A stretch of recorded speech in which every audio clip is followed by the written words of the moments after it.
Have you ever stood at life's crossroads, overwhelmed by choices? The modern world bombards us with endless paths, career, relationships, purpose, yet leaves us paralyzed. Like a traveler without a map, we freeze, fearing the wrong turn will lead to ruin. This is the universal human dilemma, directionless in a world that demands certainty. We clutch at human solutions, self-help books, career coaches, even astrology, but they crumble like ancient compasses in a storm. Proverbs 19:21 reveals the truth. Many are the plans in a person's heart, but the Lord's purpose prevails.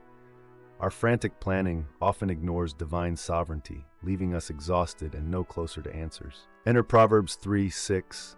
Acknowledge him in all your ways, and he will direct your paths.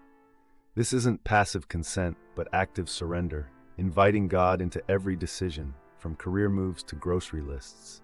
The Hebrew word yada, acknowledge, implies intimate knowledge, like a dancer following a partner's lead without seeing the full choreography. Consider Joseph, Genesis 45 or 5-8. Sold into slavery, falsely accused, forgotten in prison, yet each trial was divine preparation. God carved a path through his suffering long before Joseph saw the purpose. Like footprints in desert sand, God's guidance often becomes visible only in hindsight. Imagine a tightrope walker crossing the Golden Gate Bridge. They see only the next step, yet trust the unseen net beneath. Proverbs 3:6 is that net, God's promise to catch us when we step out in faith. Our focus isn't the foggy future, but the faithful God who prepared our path before we existed. Proverbs 2:4-5 urges us to seek wisdom like buried treasure. Divine guidance isn't a fortune cookie, but a relational GPS, updated as we dig into Scripture.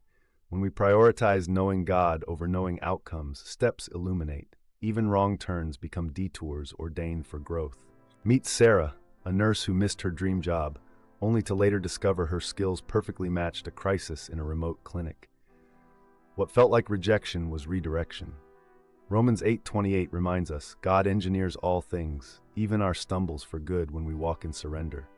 Start small. Each morning, lay your plans before God like stones on an altar.